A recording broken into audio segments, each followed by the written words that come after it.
दोस्तों, जब प्रकृति का स्पर्श हमें यूं ही मिलता है तो स्वतः ही एहसास होता है कि ईश्वर यही है, ईश्वर यही है, ईश्वर यही है। जय माँ नैना देवी, जय माँ नैना देवी। तो आज मैं आपको लेकर चलती हूँ नैना देवी के दरबार में। दोस्तों, कभी कभी ऐसा होता है कि बगैर किसी तैयारी के भी हम ऐसी जगह पहुंच जाते हैं जहां जाने के लिए हमने सोचा भी नहीं होता।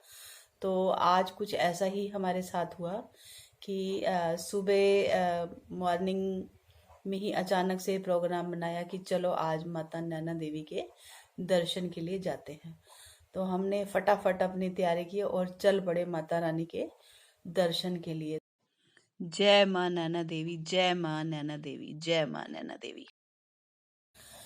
दोस्तों, राजा दक्ष ने जब अपने महल में हवन यज्ञ करवाया तो उन्होंने अपनी पुत्री सती और भगवान श्री भोलेनाथ जी को आमंत्रित नहीं किया।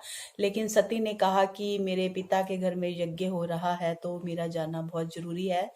तो अपने पति की अवज्ञा मीन्स उनकी आज्ञा ना मानकर स्वतः ही जो है प्रजापति दक्ष के महल में जब सती ने प्रवेश किया तो उसने देखा कि उसके माता पिता ने या बहनों ने उसका कोई सत्कार नहीं किया है और भोलेनाथ जी के बारे में भी काफी अपशब्द कहे हैं।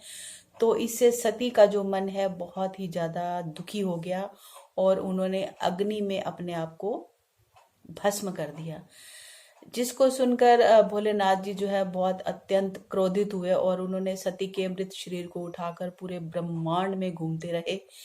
उससे क्या हुआ कि हमारी सृष्टि का जो कार्य था वो बड़ा बाधित हो गया।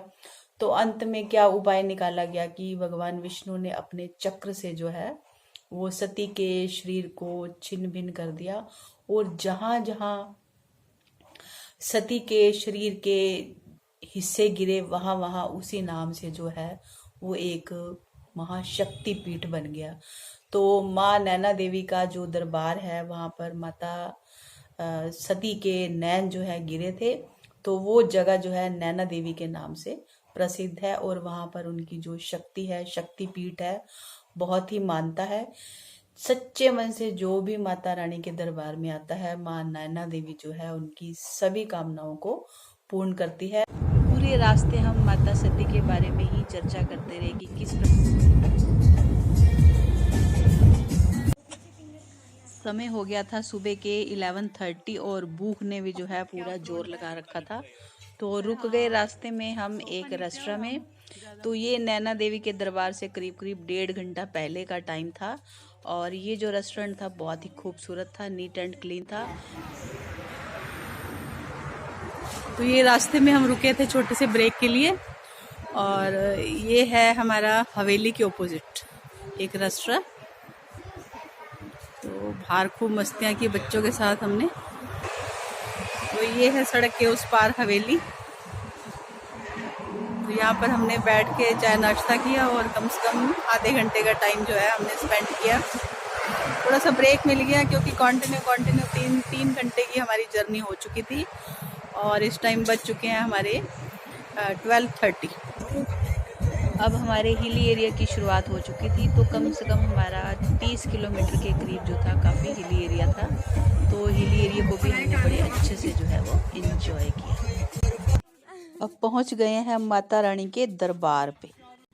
तो यहाँ से हमें 3 ऑप्शन मिलते हैं, एक तो 100 सीढ़ियाँ जाने का रास्ता और एक 168 या फिर हम जो है इलेक्ट्रिक ट्रॉली का यूज़ कर सकते हैं। मंदिर के बाहर जो है बहुत खूबसूरत बाजार लगा हुआ था ताकि मंदिर से रिलेटेड जो भी सामग्री हो वो हम खरीद सकें। पूजा का सामान है, श्रृंगार का सामान है और साथ ही साथ समय भी जो है बहुत अच्छे से पास हो जाए। दोस्तों, मंदिर में हमने प्रवेश कर लिया है। देखिए यहाँ भक्तों की कितनी भीड़ है और बहुत ही अच्छे से सिस्टमेटिकली हमने जो है लाइन में लगकर जो है अपने नंबर का इंतज़ार किया। तो ये सारी चीज़ें वास्तविक में आपको दिखा रही हूँ, लेकिन बीच में जो है आपको एक बहुत ही ज़रूरी जो है बात मैं बताना चाहती हूँ जिसके बारे में बहुत ही कम लोगों को जानकारी है। तो नैना देवी मंदिर के पास ही श्वेत वर्ण बटुक महाराज जी का भी एक छोटा सा मंदिर है। कहते हैं कि आधी रात होने के बाद जो बटुक महाराज जी हैं वो पहले से ही आने वाले भक्तों की जो लिस्ट है वो तैयार कर लेते हैं।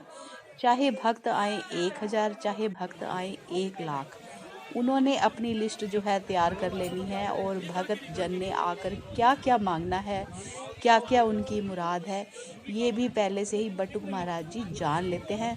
और उसके बाद ये पूरी की पूरी अर्जी जो है नैना देवी माता के दरबार में पहुंच जाती है, और माता नैना देवी जो है आने वाले हर भक्त की मुराद को माता नैना देवी जो है वो पूरा करती है।